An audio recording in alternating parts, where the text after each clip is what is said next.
I got to say, goedemiddag, Frans Riemersma. Have I said that correctly, Frans?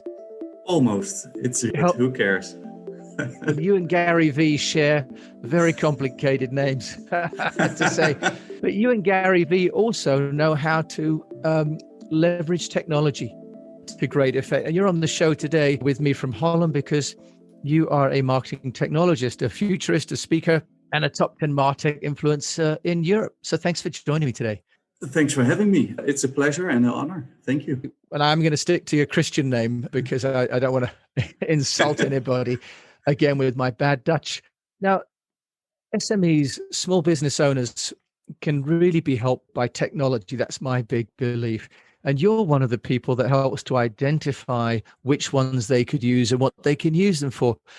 Do you want to start giving us some insight into what should people be thinking about in their business when it comes to marketing tech? Yes, I would love to give some technology advice, which will start with, please don't look into a technology. First, try to understand what you're trying to solve. And that's a very common mistake where people say, okay, I like this tool. It's almost feature gadget driven. And I would like to give a very simple tip, a hint how you start looking for the right tools. If you know what you want, formulate in one sentence, let's say a goal or a definition of success. I want to set up a calendar. I want to set up a LinkedIn campaign. I want to get a better view on who's visiting my website. If you have that, then with that focus, go online and only take 30 minutes, no more, 30 minutes, 30. Go into some tools that you find just by Googling and try the free trial. Even if you have the money to pay for a big solution, I even recommend this to corporate organizations. Please do your homework, educate yourself, understand what comes with the territory. So you go in 30 minutes and then you stop it. Even if you're halfway, you're in a flow, stop it. And then look at your goal and see if you achieved it. If you can't do it in 30 minutes, it's probably or not intuitive or not doing the job for you. Great. So Fran's sort of 30-minute rule, that's really good because I also get excited by all the features and the functions, and then you're not doing what you set out to do. Yeah. What are some of the sort of big trends that you see that if entrepreneurs are not getting with it, they might be missing out? It's basically, again, a non-technology advice, but that's how you always can look at technology. They have to do something for you. So here we go. We have clients. We need them in a database, CRM. You need to have your clients in one place. That's where your money comes from, and that's how you can cross and upsell. Full stop. And this is, by the way, by explaining this, I'm also explaining how the history of martech evolved. So the next step is, hey, we have our clients in place with a CRM, and in this case, you can go for a free tool like Agile CRM or Close.io. Very simple tools, do the job, and you can use them. Free trials, sometimes free forever, with the basics, and that's what you need. Even HubSpot offers a CRM that is pretty for free, and you can do a lot of stuff as a small business entrepreneur. The next step is go into automation. LinkedIn automation is a possibility, but just the normal email type of automation. So you have your clients in place in CRM. Now you need to have your leads in place, the ones that are not yet client, but want to be client or potential clients. And you need to learn how they talk, smell, read, browse the web. And that's where you need your lead management tool or marketing automation, as they call it. I don't like the word marketing automation so much. I think it's confusing. It's like we're automating marketing. Oh, but social publishing is not marketing automation. It's the same confusion I have around the Oktoberfest in Germany. It starts in September. So why do you call it Oktoberfest? But that's my confusion. So lead management is the next one. And again, you can go for the HubSpot. Also Agile CRM support, that kind of stuff. And there are many great tools out there that offer free trials or freemium models. The third one is better understand what your client is doing across the channel. So let's say this is the third step in your maturity. And this is where for the big corporates, CDPs come in place, customer journey tools, to understand across the entire spectrum of your channels, and probably 3, 4, 5 for your small business. You need to understand how do they flow from one to another. So you can capture them and give them the right message. The short ones on mobile, the bigger ones on the web. And this you do with customer journey tools. There is Heap.io, for instance, or Woopra, and they help you for free already get an idea of how this flows. Mixpanel is another one. They have just offered and launched a new module called Flow. The name says it. And you can go for the big expensive tools, but these offer you the opportunity to understand what's going on. And these are the three big trends that I see for corporates, but also on a small scale for everyone. The fourth trend is something that has not been surfacing a lot yet. But imagine, now we know who our clients are. We know who our leads are. Now we know how they flow through our communication channels, the two of them. Now we need to talk back.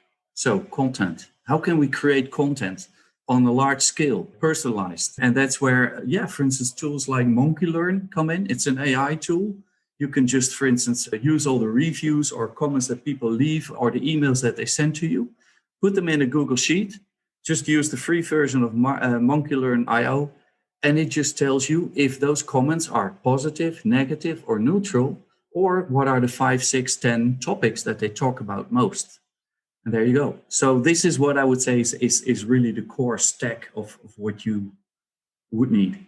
Wow. Yes. So this is really starting to sound already, though, quite complicated, isn't it? What about, what about this idea of staying in touch with the customer? Because there's so much technology, and the danger of automation is it somehow becomes autonomous.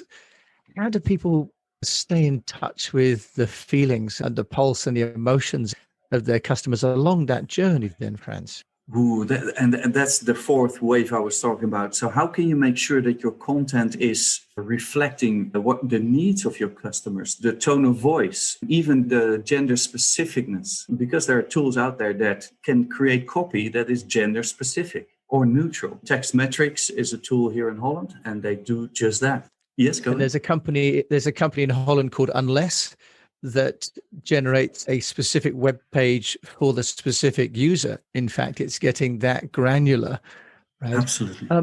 What about the kind of the measurement and the management of it, Frans? Because many of us have put in CRM systems. I've put one in as well, and I'm struggling with all the data now that I need to try and manage and analyze to look at the performance. Because that must be the next part of it, the evaluation cycle. How do you help people with that then, Frans? That is basically what I would call the third wave in terms of CDPs, customer journey, the Woopra and the Heap.io. But it's a very good question. I get it often where people say, I have a lot of data. Now what? I have no clue where to start. And you should start with the client. And the client is normally, so who is your client? What do you know firmographically, demographically about them, B2B, B2C. The next step is then, what is their clicking behavior across those channels? And the third one is, what words are they using? Because those words, like I just said with MonkeyLearn, you can pull out the keywords and use them in your Google AdWords campaign. Because that's basically a briefing, but generated by the public, by your audience, by your client. Wow, that's really clever then, isn't it? Do you need a PhD to figure all this stuff out, though, Frans? Because most of us are trying to do a day job. Is it possible for the solopreneur to manage this on their own, or do you think people really have to have help? There's a lot you can do yourself. And in preparation of this call we were and podcast, we were talking about democratization of martech. And that's the beauty of it. And I'm sure Scott Brinker also mentioned it, that more and more we are commoditizing technology. So in the old days, we needed a developer, and then to brief this developer, by the way, this is where I come from. I was a marketer, started developing myself because I was sick and tired of briefing them. I might as well do it myself. But now less and less I code because everything is online in no-code and low-code tools. There are some clever tools like If This Then That, or Zapier, or Blender.io from Belgium. Great tool. And what they do is basically allow you to create workflows, to make your workflow, literally, and your data flow of your customers. So what does it do? For instance, I get a new website visitor from a specific country or background. You can enrich this data. There are tools like Lead Info, and they help you enrich that data. So you understand which company it is based on IP address or And then you make sure that with a Zapier or a Blender.io, you say, okay, if it enters my website, submits a form, please send it to my Agile CRM and populate it there.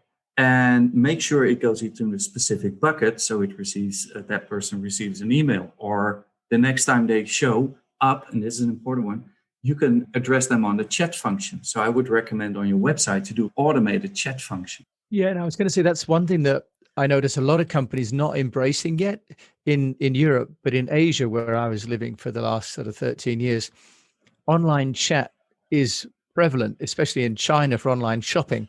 Yeah. What do you think in terms of having a strategy online, which is real simple website plus a chat tool only? How light do you think a website can be for a company? Or do you think it needs to be really content heavy to answer all the questions that someone might have? Because that seems to be a trend as well, Frans, isn't it? That most of us have a website and only the help page or the job page is looked at and the front page, and a lot of it is not needed. Where do you see that going in terms of website apps and so on? Well, if you put it this way, and it looks like, so if you do it looks like we're doing these websites for search engine optimization and marketing, so we can be better found. So this is basically like social media. We're screaming and yelling, hey, we're out there and we have something to offer. It's just to draw attention. So probably the content heaviness has nothing to do, I repeat, nothing to do with informing the audience. It's just attracting it, which is a completely different task. If you look at the AIDA model, like attention, interest, desire, and action, it's a separate thing. So it's probably just to make sure people come to your website. What you really want is in the chat, engage with people. That's when they have a question. And Drift is a brilliant chat program. It's a tool you can use. I think they have also a freemium model. I believe even they use some AI in there. And what they depicted on their website was beautiful. They said you can create a chat flow just like you create an email flow, meaning you send an email or you open up a chat and say, hey, how are you doing? And then you can respond accordingly. So if they don't respond, you can remind them, or you can, if they respond to a certain answer, you can put them in a separate box, give a different answer. I do this on my own website. For instance, I'm not a very big company. So what I do is, how many people do you have in your marketing team? If it's below 10, I have to make sure they follow a training. If it's above 10, I have to make sure I offer them a martech audit. It's as simple as that. And that's how you can on the fly do it. You can always break into your own chat and say and overrule it, but it doesn't have to mean that you have to be awake 24/7. The tool will do it for you. And they can leave a comment. It's like, hey, what's your name? Can I send you a message later on? And this brings this whole interaction back from, let's say, a couple of days or sometimes weeks in an email flow to just a couple of seconds or minutes in a chat flow. So you win a lot of time. And even more importantly, with a chat, you are catching your people right there and then when they're engaged. They have the question now, not in 2 days from now. And is that what you'd call a chat bot, or is that slightly different to a chat bot? I would call it a chatbot, and I've seen many different variations. So Intercom, for instance, offers also a chat functionality, and it really helps. What it does, it allows you to set up automated conversations. You could call that a chatbot, but I can also break in. So I can also override the bot when I'm, at my desk and see it happening. But that's also good, especially for companies, like my own that have got offices in Asia and Europe. And I have clients all over the world, and many companies and many individuals like yourself are operating globally with their skill sets. So that kind of 24/7 is really important without trying to stay awake 24/7, right? Exactly. And the beauty is you catch the people really right there and then. And that I cannot stress that enough. That's very important. That I have the same. I don't want to answer in 2 days. I want it now. Not because I'm impatient, because that's the easy thing to say, oh, people are impatient. No, I'm in the flow now. I'm engaged now. I'm looking for the answers. I would like to have my answers now, because then I can make up my mind and I can decide maybe today. And not because I'm in a hurry or we're in a consumerism in society. No, it's just because I'm busy with it. And otherwise, I have to chop myself up in pieces with attention. It's a natural thing that we don't like. It's not so much haste. Yeah, and I think we're also focused on getting a solution for that problem there and then against the timeline probably. Now, What about the impact of video, Frans? Everyone's now on Zoom. What's your view on the use of video on people's websites, on tools like Bonjoro, for example, the embed that you can now do with Vimeo? Do you think it's all worth the effort? Do we all need to get into TV production mode? It converts really well, and that also has been recognized by Google. So it's, again, a SEO type of thing as well. So you get rewarded for putting videos online. But I do think also we're getting more used to the concept now due to COVID and the rise of Zoom and GoToMeeting to be in a kind of a TV set, talk to each other. I look at the kids with TikTok. They're all over the place. It's common for them. Everybody is a star.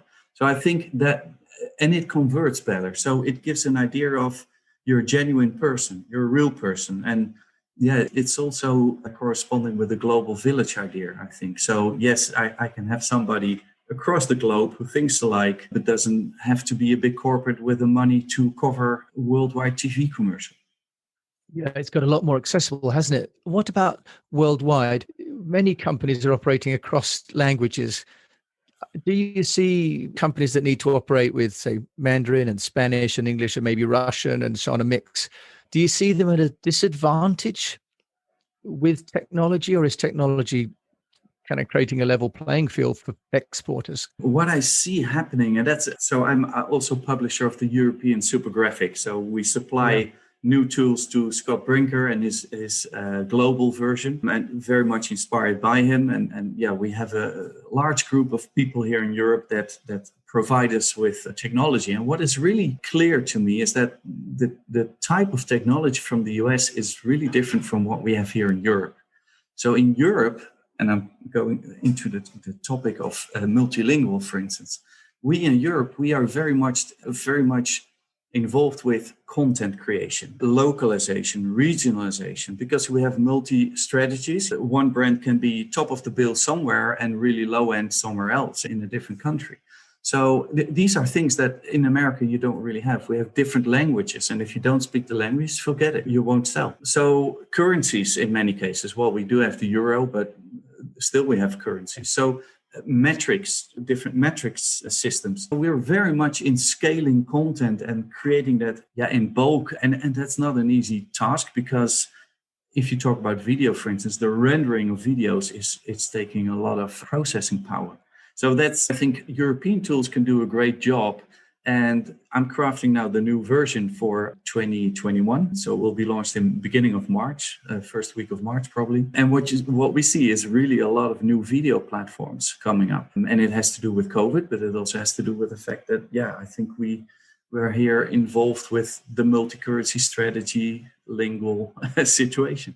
And what's also inspiring about that as well is that if you're an international oriented company from Europe, that there are going to be some solutions that are not just one language only. So it really helps you to go global with that. You've mentioned your amazing martech chart. How can people reach out to you to get hold of a copy of that and to learn more from you? I would just recommend them to reach out to me through LinkedIn. Frans with an unpronounceable surname. I'll put that in the show notes for you all. Please do. And then they can just request the latest version. We now have the version 2020. We do have also, and this is how we source the different new tools, we will publish also the local version, so the Dutch, the Belgium, the French, etc. And then we source a lot of new tools on top. On the website, martechtribe.com, you can also find a submission form. Frans R., thank you so much for joining me all the way from Holland. Thank you so much for the conversation. Very inspiring as always. I like the questions because now after this podcast, I will do some more research. Well, we're all learning together. Thank you so much for sharing. You've been listening to Frans Riemersma, who is a marketing technologist, author and speaker, and a top 10 martech influencer here in Europe. So thank you and have a good day. Wherever you are, stay safe. And do tune in and subscribe to this podcast and write to us, jim@eastwestpr.com, if you've got any questions or any people you'd like us to feature on the show.